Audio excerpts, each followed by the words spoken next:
Salut tout le monde, c'est Jérémy. J'avais pas prévu de vous faire de vidéo pendant mes vacances, mais j'ai reçu deux téléphones de chez Samsung, des modèles assez abordables, le Samsung A05s qu'on trouve à 169 euros et le Samsung A25 5G qui débute à 319 euros.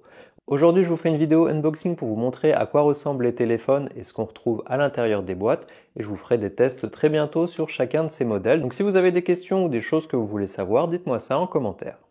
On commence donc avec le Galaxy A05s. Donc comme on voit, on va avoir la même expérience en termes de boîte, de design en fait, sur un smartphone entrée de gamme qu'un smartphone un petit peu plus cher. Donc on retrouve le nom du téléphone avec l'image juste en dessous, le nom sur le côté. On voit ici qu'on a plusieurs indications sur le côté un petit peu développement durable. Ça a été imprimé avec de l'encre de soja. On voit aussi que le chargeur a été retiré, ce qui permet aussi d'avoir une boîte un petit peu plus fine. Ici, j'ai la version 4 64 Go, donc il n'y a qu'une seule version sur ce téléphone. Donc on aura plusieurs couleurs, comme on va le voir après, mais on pourra simplement l'acheter en 4 64. On n'aura pas de version 628 ou 8 256 par exemple. Alors si on ouvre la boîte, on va voir ce qu'on a à l'intérieur.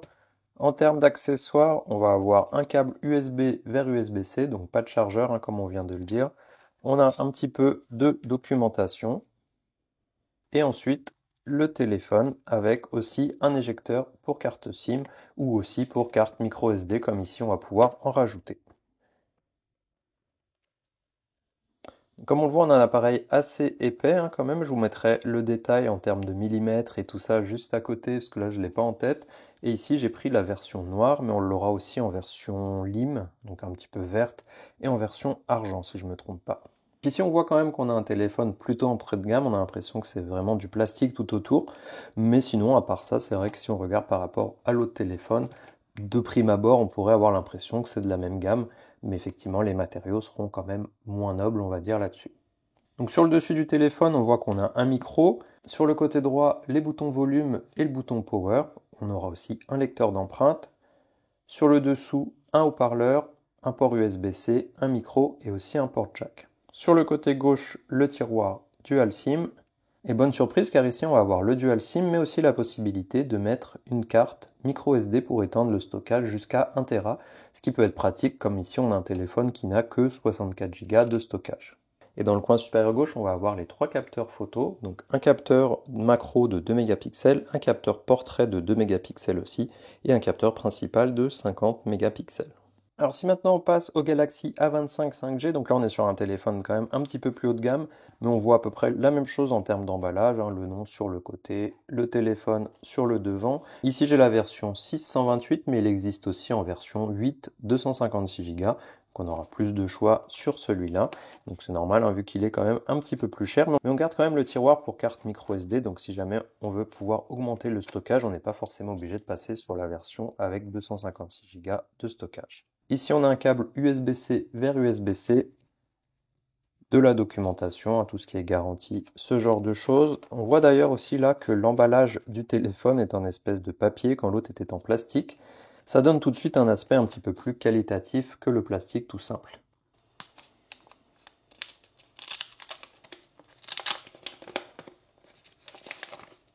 Ah oui. Donc là, on voit tout de suite le téléphone, un joli aspect. Donc au toucher, ça reste lisse, mais on a quand même l'impression qu'il y a des petits quadrillages dessus. Donc ici, j'ai la version bleue, mais il existe aussi en noir et en vert en version lime. Donc c'est assez sympa. On voit les contours aussi qui sont peut-être pas en métal forcément, mais qui donnent cet aspect en tout cas. C'est vrai que comparé à l'autre téléphone, qui est quand même moins cher, on voit quand même qu'on a une différence de qualité, heureusement. Sur le dessus, on retrouve un micro. Sur le côté droit, les boutons volume ainsi que le bouton power qui héberge un capteur d'empreinte. On va avoir sur le dessous un haut-parleur, un port USB-C, un micro et un port jack.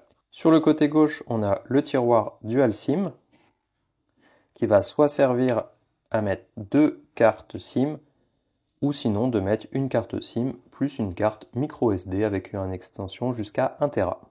Dans le coin supérieur gauche, on va avoir les trois capteurs photo, un capteur de 8 mégapixels, un capteur principal de 50 mégapixels avec une stabilisation optique et ensuite un capteur macro de 2 mégapixels.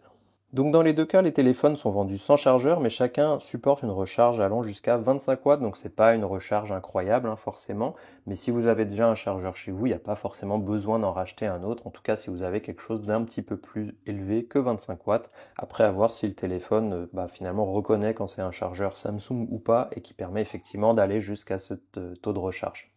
Alors on voit tout de suite hein, avec ces deux téléphones qu'on n'est pas du tout sur la même gamme. Celui-là fait vraiment plus plastique. On voit que on est sur un téléphone entrée de gamme bien entendu. Ici on est sur un téléphone quand même qui coûte presque 2 fois plus cher. Donc c'est normal hein, qu'on s'attende à avoir quand même une meilleure qualité. Donc je ne vais pas forcément comparer ces deux téléphones parce qu'ils ne sont pas vraiment de la même gamme comme je vous le disais. Ici on va voir par exemple un écran 120 Hz AMOLED. Ici on aura un écran 90 Hz LCD donc c'est quand même bien moins intéressant. Le capteur principal ici fait 50 mégapixels, ici aussi, mais là on aura de la stabilisation optique, donc ça sera beaucoup mieux pour faire des photos ou même de la vidéo. Ici on n'a pas de capteur ultra grand angle, ici on en a un, 8 mégapixels, pas forcément énorme, mais ça peut permettre même de faire des photos dans pas mal de situations.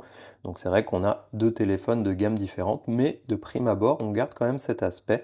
En tout cas, si on regarde rapidement, vous sortez votre téléphone, on aura l'impression d'avoir a priori les mêmes téléphones, hein, côte à côte. Mais c'est vrai qu'après, quand on regarde un petit peu plus les détails, on voit que les finitions ont l'air meilleures sur ce téléphone qui est plus cher, donc c'est tout à fait normal.